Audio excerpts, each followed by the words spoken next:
So now that we've taken a look at some of the best practices for writing code for your Lambda function, let's talk a little bit about the overall development workflow that's necessary when you move from a traditional application environment into a serverless model. So just like we talked about the best practices for writing code when it comes to using Lambda don't really change from a traditional application development world. Also, the tool chain that you're using shouldn't have to change much either.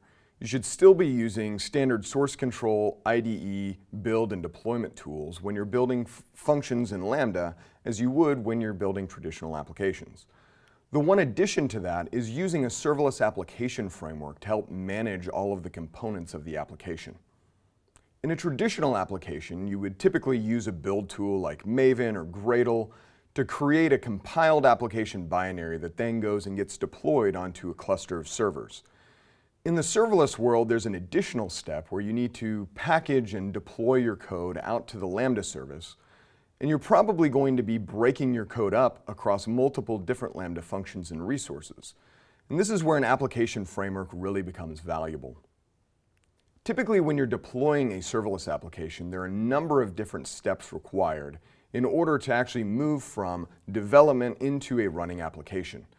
This includes building the code, zipping it up, sending it to S3, managing all of the different execution roles and IAM policies, creating the function, API, and other resources that are integrated to your application, and then finally updating those integrations and creating any other components that are necessary.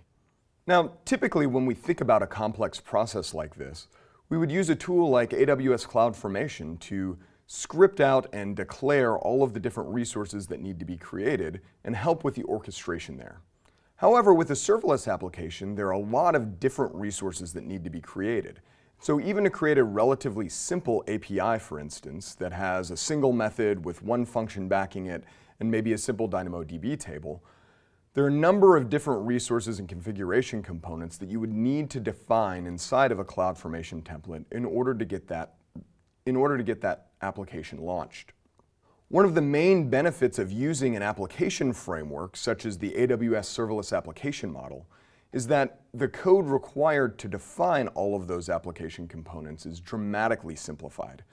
So now we can take a look at an example SAM template here, where we're defining a function as well as the event sources and API structure all in line in a few lines of code. So compared to the previous CloudFormation template that would have taken potentially hundreds of lines to define our application, we can now do the same thing in much, much less code. It makes it more maintainable and easier to develop and scale overall as you build larger and larger applications.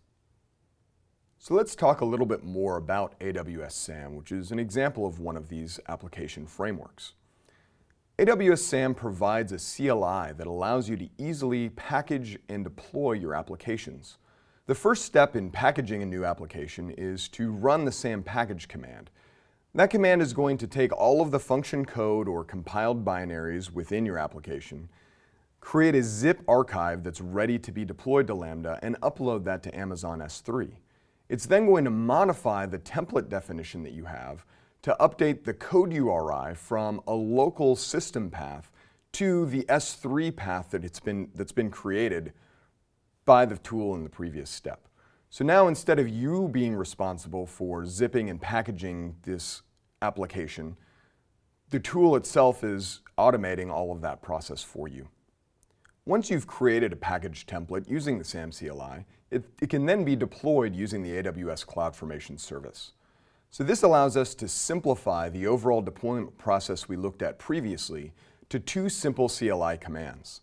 And now we can manage our application deployment across multiple accounts and environments easily and repeatably in order to provide an automated deployment mechanism. Now we've talked specifically about the AWS Serverless Application Model, which is one example of these application frameworks. However, you should be aware that there are a number of other framework options out there in the community.